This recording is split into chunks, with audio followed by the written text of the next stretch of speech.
Hello, it's me again. There's going to be a loud fan in the background that I'm denoising, so my microphone's not going to be really good. And on top of that, this is unscripted, so things are going to sound a little bit scrambled. So yeah, bear with me here and eat my ass. No, I'm just kidding. I'm going to be sharing with you today how I'm very excited on how I'm running anti-cheat enabled game on Proton. Proton being a compatibility layer for Linux that allows you to be able to run Windows games on that compatibility layer on something that isn't Windows.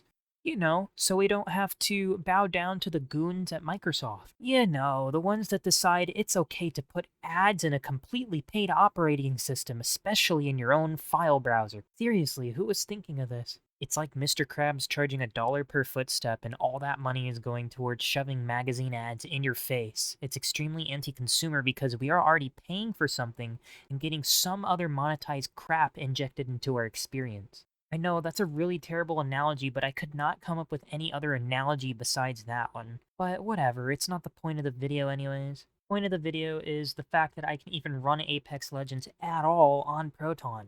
This is going to be really important for the Steam Deck and just Linux gaming in general. Linux as a platform for gaming has always had complaints that, oh, it just can't run multiplayer games because anti-cheat just does not work on it, you know? But the fact that we're getting more and more and more titles that are getting anti-cheat capabilities on Proton is going to be very, very huge. Probably the biggest milestone for Linux gaming in general. There's been a few games that I really wanted to run on Linux, but I just couldn't right now, like Rainbow Six Siege or Rec Room and stuff like that with very invasive anti-cheat that just straight up doesn't run. I gotta give kudos to the developers that decide not to put anti-cheat in their games because I am not for anti-cheat regardless. I really think those games are for competitive games though, so it kind of makes sense. I mean, you don't want cheaters coming into your platform regardless. Grand Theft Auto 5 already has a problem enough where you see a bunch of cheaters coming in with mod menus, so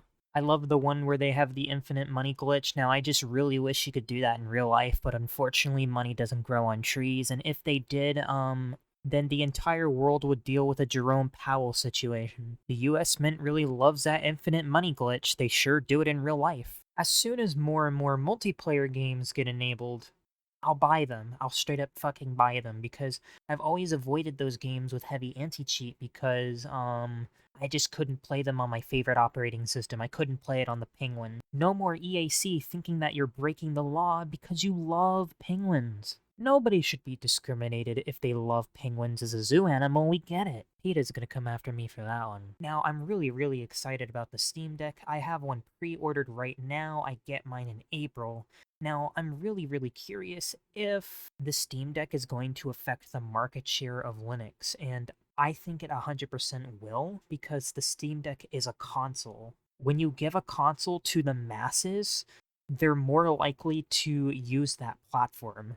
You know what I mean? Because it's easy to use. You are including an easy-to-use package for everybody to use, and it's PC gaming at the same time.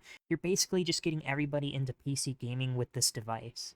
Valve could have charged like $1,000 for this device per unit, but they decided to charge $400 for the base model, which is going to be an extremely good entry point for everybody who wants to get into this. It is essentially a good entry point for me, so I'm really going to love this device as soon as I get it, and I'm going to be throwing a bunch of games on there. Mostly multiplayer games, because I feel like I'm just going to be chilling and I'm just going to be using this device on my bed or something, I don't know. But really, this was just a quick video on how I feel about this whole thing. This is just like a very wonderful time for Linux gaming, and I think with more and more titles with anti-cheat working on Proton is going to make the gaming experience mature. And on top of that, it's probably going to get developers to work on native ports, which is going to be really important in the future. Native ports are going to run so much better than Proton equivalents, since now we have Vulkan and stuff. Do not play native games on OpenGL, they're just absolutely terrible. And well, that wraps it up.